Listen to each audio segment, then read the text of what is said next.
यहाँ पे उपस्थित सभी गुरु भाई बहन को मेरा प्रणाम प्रणाम को स्वीकार हो। हमें मंच महोदय से अपने गुरु शिव का चर्चा करने का आदेश हुआ है। अपने गुरु शिव का चर्चा लेकर गुरुवर के चरणों में उपस्थित हैं। देखिए, जिन गुरु को बाबा के रूप में मंदिर में हम लोग बाबा के रूप में जिन शिव को सदियों से पूजा करते हुए आ रहे हैं,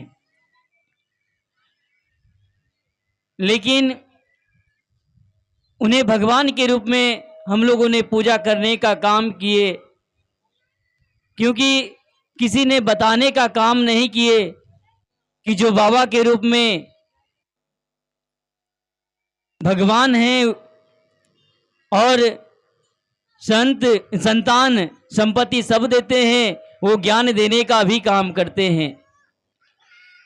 लेकिन इस कलयुग में साहब हरिनानंद नामक व्यक्ति ने जन्म लिया सिवान की धरती पर, और उनका मन में एक बचपन से तंत्र विद्या सीखने का लालच था। वो लालसा ने लगातार प्रयास करते थे। उन्होंने साहब ने, उनका पिताजी जब शिक्षक एजुकेशन इंस्पेक्टर था, तो उनके घरों में एक राशि जो कि तांत्रिक विद्या जानता था, उनके पिताजी से मिलने आया था कोई काम बस। उन्होंने, उनका पिताजी ड्यूटी से नहीं आए। साहब बोले आप यहीं रहिए, पिताजी जब तक आते हैं तब तक नाश्ता कर लीजिए। और वो नाश्ता कर लिया। एक नाश्ता करने के बाद आज भी देखते होंगे, कुछ अगर दांत में फंस जाता है तो तिनका वगैरह कुछ मांगता है कि लाइए दांत से निकालेंगे। तो साहब तो बचपन से ही नटखट थे, उन्हें मांगा गया। साहब ने झाड़ू का, नारियल का जो झाड़ू था उसे तोड़ा और बोला लीजिए अपना दांत से निकाल लीजिए जो फंसा है आपके दांतों में। उन्होंने वो झाड़ू का तिनका को फेंक दिया और बन गया वो सर्प। तब तक उनका पिताजी का गाड़ी दरवाजा के पास आके लग गया। साहब ने जोर से चिल्लाया, शाम को देखा तो भयभीत होकर चिल्लाया। तो इतने में उनके पिताजी ने सुन लिया, और जब अंदर आया, प्रवेश हुआ, बोला क्या हुआ हरिनानंद? बोला कुछ नहीं, उन्होंने तो देख लिया था कि ये झाड़ू का तिनका से सर्प कैसे बन गया। बस यही ख्याल साहब का, तंत्र सीखने का ख्याल साहब ने किए। और लगातार, संक्षिप्त में बताते हैं, लगातार साहब ने यही तंत्र विद्या सीखने के लिए उन्होंने अलग अलग गुरुओं का अपनाए। उन्होंने 14 गुरु अपनाए, सबसे धोखा खाए। और बाद में जब साहब ने सीख लिए वो 14 गुरुओं से तंत्र विद्या, तो उनको लगने लगा ये तो फालतू का काम है। तो उन्होंने बोला ये सब बेकार है। तो अपने बाबूजी से सुन रखे थे, उनकी मां को कह रहे थे उनके बाबूजी कि जानती हो मलकिनी, सिवान की भाषा में बोले कि जानती हो मलकिनी, ये महादेव को बाबा कहा जाला, भगवान कहा जाला, वो सबसे पुराने देवता हैं। ये बात सुन रखे थे साहब ने। तो साहब बोले हम थोड़ा उल्टा सोचते हैं।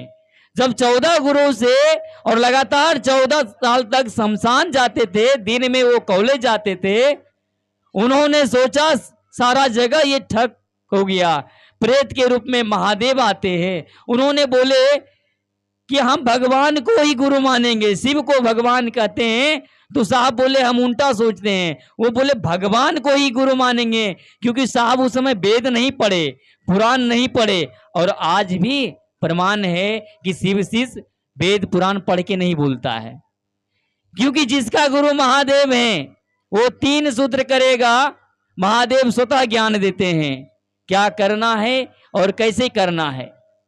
शिव का शिष्य जो होता है स्वतः वेद पुराण नहीं पढ़ता है, स्वतः उनको महादेव ज्ञान देता है। तो साहब ने सारे गुरुओं से ठकाने के बाद भगवान शिव को गुरु बनाने की उन्होंने प्रण लिए और शमशान जाना बंद कर दिए। तो मुजफ्फरपुर की धरती पर साहब एक आम का पेड़ के पास एक कुर्सी लेके बैठे हुए थे और वहां पे एक हवा की झोंका से साहब का सांस पर नमः चढ़ा और बाहर आया तो शिवा हुआ, यानी ध्वनि के साथ हुआ। जैसे आकाशवाणी होता है ना, उसी तरह ध्वनि के साथ हुआ। कुछ दिखा नहीं, लेकिन साहब का सांस अंदर लिया तो नमः हुआ और बाहर छोड़ा तो शिवाय हुआ। साहब गाड़ी का जो चाबी का गुच्छा लिए हुए थे साहब, वो छूट गया अचानक हाथ से उनका, और वो बोला अरे रे यही तो खोजत रहनी। बगल में उनकी माँ थी, बोला का भुलाइल रहल। साहब ने चाबी का गुच्छा उठाए और बोले चाबी, और रियल में आज अध्यात्म का चाबी साहब श्री हरिनंद जी के हाथ में है। तो उन्होंने 8 साल तक बताने का काम नहीं किए कि शिव हमारे गुरु हैं, आपका भी हो जाएगा। साधना बताते थे, तप बताते थे, लेकिन ये बताने का काम नहीं किया।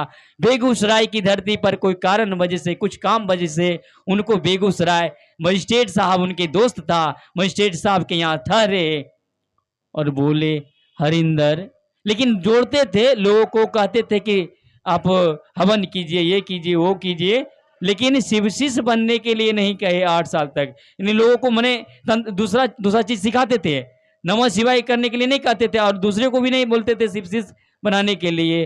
तो बेगूसराय की धरती पर उनको आकाशवाणी हुआ कि हरिंदर तुम करते क्या हो? बोला मैं शिव का शिष्य बनाता हूं।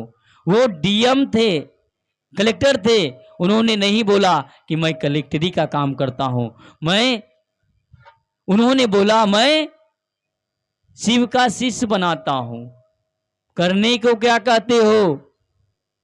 तो साहब चुप हो गए, क्योंकि फंस गया। साहब जो करते थे वो करने को कहते नहीं थे। तो साहब बोले तुम जो करते हो लोगों को करने को कहो, यानी तुम शिव शिष्य बनाते हो, दूसरे को करने को कहो। तब से हम लोगों को भी परमिशन मिल गया। साहब हरिनंद जी बोले कि तुम लोग जो करते, हम जो करते हैं तुम लोग भी दूसरा सूत्र करो, महादेव का चर्चा करो, लोगों को शिव से जोड़ो, और तीसरा तो नमः शिवाय है। इसलिए हम लोग शिव का शिष्य हैं, और यहाँ में जो भी मंच पर आते हैं सब शिव का शिष्य होते हैं, शिष्या होती है। यहाँ पे कोई गुरु नहीं है, महादेव स्वतः ज्ञान देता है। यहाँ ज्ञान देने, क्योंकि गुरु महादेव को बनाए हैं, तो ज्ञान कोई गुरु भाई और गुरु बना नहीं देंगे, ज्ञान तो सिर्फ महादेव ही देंगे। ये 3 सूत्र कीजिएगा तो महादेव ही ज्ञान देंगे। इसलिए हम लोग शिव को अपना गुरु बनाए हैं। तो लोगों को बताइए, पहला सूत्र में दया मांगना है, उनसे दया मांगिए कि हे शिव आप मेरे गुरु हैं, मैं आपका शिष्य हूं, मुझ पर दया कर दीजिए, इतनी दया कर दीजिए सरकार। ये नहीं कि इतनी दया कर दीजिए सरकार हमको गाड़ी हो जाए, मकान हो जाए, ये नहीं।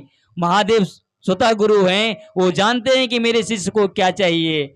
गुरु अपने शिष्यों को उसके क्षमता अनुसार देते हैं, इसलिए मांगने की वो जरूरत नहीं है। हम लोग सीधा रूप से करेंगे, उनसे दया मांगेंगे कि हे शिव आप मेरे गुरु हैं, मैं आपका शिष्य हूं, मुझ पर इतना दया कर दीजिए सरकार कि जिस व्यक्ति को समझाने जाए वो आपका आदेश को मान के, मेरा में क्या पावर है महादेव, आवाज भी दिया हुआ आप ही का है, इसलिए आपका आदेश को मान के वह शिव शिष्य हो जाए।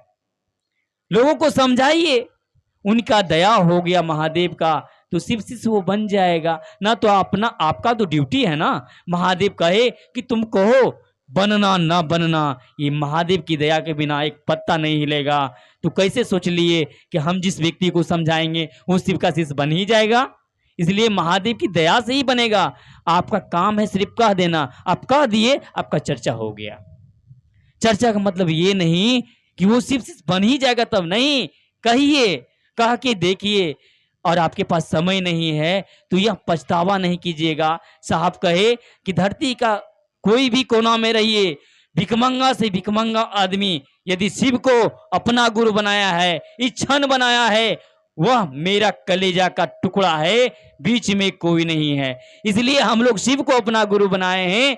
यहाँ गुरु शिव हैं और साहब दीदी हैं, वो मार्ग दर्शन यानी रास्ता बताने वाले। उनके बताए हुए रास्ता को पकड़े रहिए, चलते रहिए। एक दिन महादेव सचमुच में हम लोग को अपना गुरु हो जाएंगे और परेशानी बताने की जरूरत नहीं है। ईमानदारी से ये 3 सूत्र करते रहिएगा, सारे काल कष्ट बाधाओं को गुरु रूप में ज्ञान तो देंगे, सारे काल कष्ट बाधाओं को हर लेंगे। बस यही वाणी के साथ मैं अपनी वाणी को रखते हुए गुरुवर सहित साहब दीदी को मेरा प्रणाम को स्वीकारो।